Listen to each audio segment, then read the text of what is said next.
go out west. Dallas Cowboys at the Seattle Seahawks. I check the over-under for this. It's got to be 100. Dallas is depleted in the secondary. Yep. Awuzie's out. Everybody's hurt. Seattle can't cover anybody. Nope. Or rush the passer. So two stories that are huge. QBs, Dak and Russell Wilson. But I want to talk about Seattle's defense for a second. They bring in Jamal Adams, and I think we were sitting here thinking, what are they going to do? Is he just going to play strong safety? They play cover 3 every single down. They have completely changed their defense for Jamal Adams. They're blitzing 10% more than they were last year. They've completely changed what they do. And I think we saw against the Patriots on Sunday night, when Jamal Adams is in and around the line of scrimmage and they're delay blitzing him or bringing him off the edge or lining him up on a bat, whatever, he is creating havoc in the box.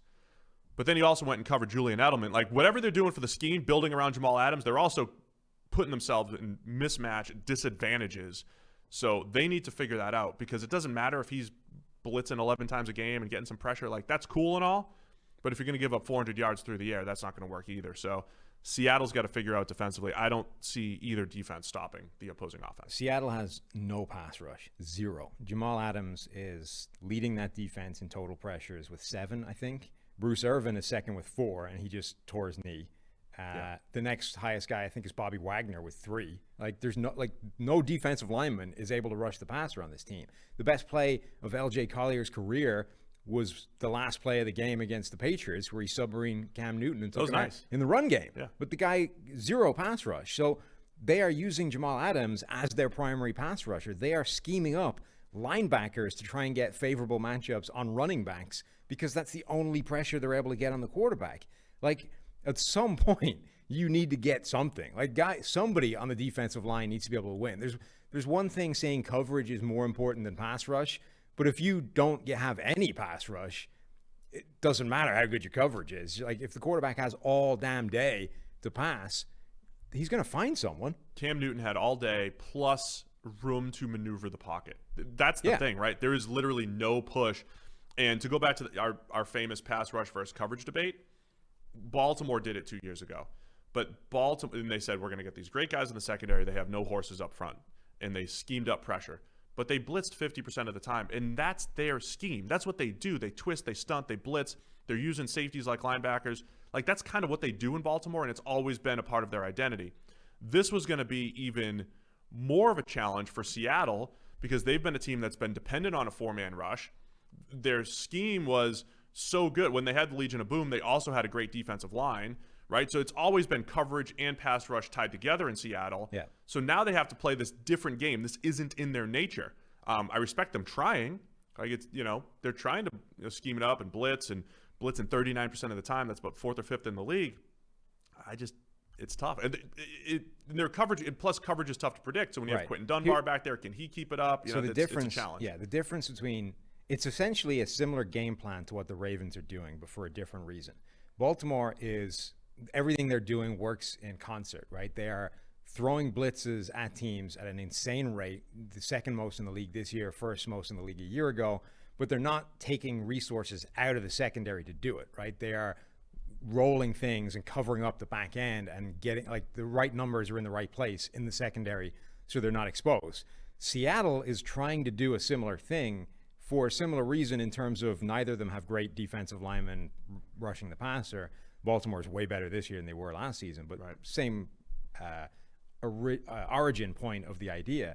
But they're robbing from Peter to pay Paul, right? They are taking resources out of the secondary to throw it at the quarterback and try and generate pass rush.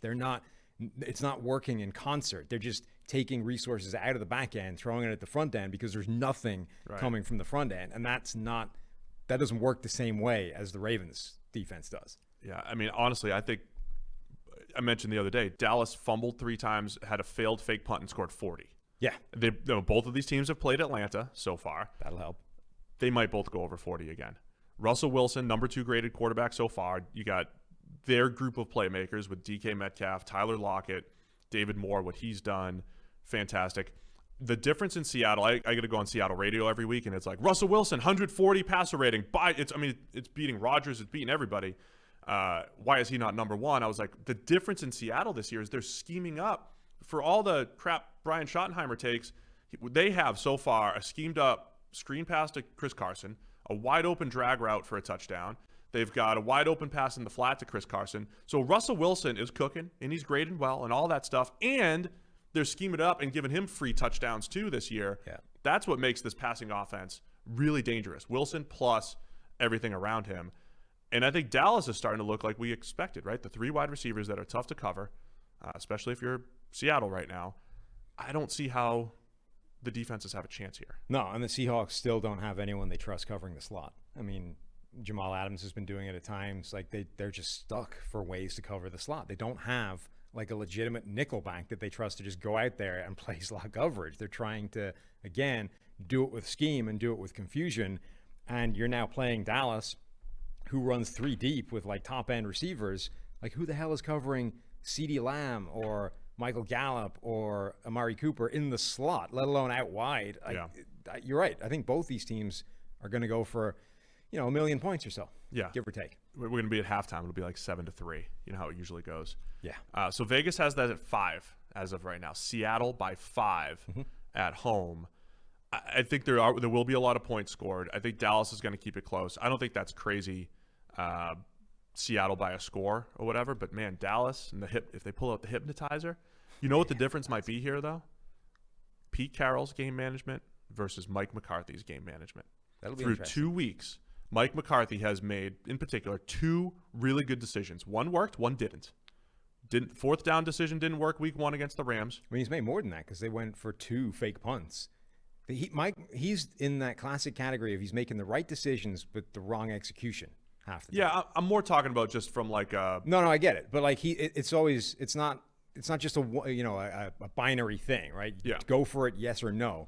You also need to figure out how you're going for it, right? It's not just good enough to say the numbers say we go for this, ergo we go for it. It's like, yeah, but what are you calling in order to go for it? Because that's kind of relevant, right? There's no point in going for it if you're pulling out something useless that's never going to have a shot of converting. He's making good analytical decisions, but right now the play calling isn't matching them.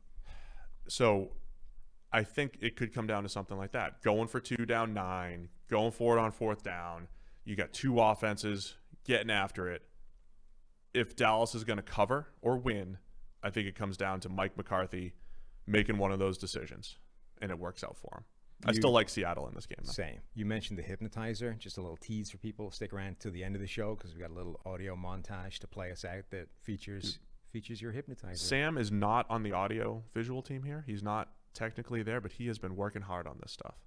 Sam has put the time and effort into... Most of the time and effort goes in just understanding how in God's name the program works. You got to hear it. Sam is doing a great job. If you are a Zennial like us...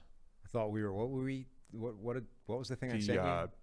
The Oregon Trail generation, which is the new one on me. No, we are either whatever. We're Zennial, or if you are if you are in the 7 years either side of our age, you will love all of the montages Sam's been working on here. Yeah, so far nobody knows the songs I'm using. I think that's chiefly because they're not the same age. You should have stuck with Shimmer by Fuel. That was awesome. I can't use Shimmer every week. I have to come up with a different tune. You could do Shimmer every week. No, it's a good song.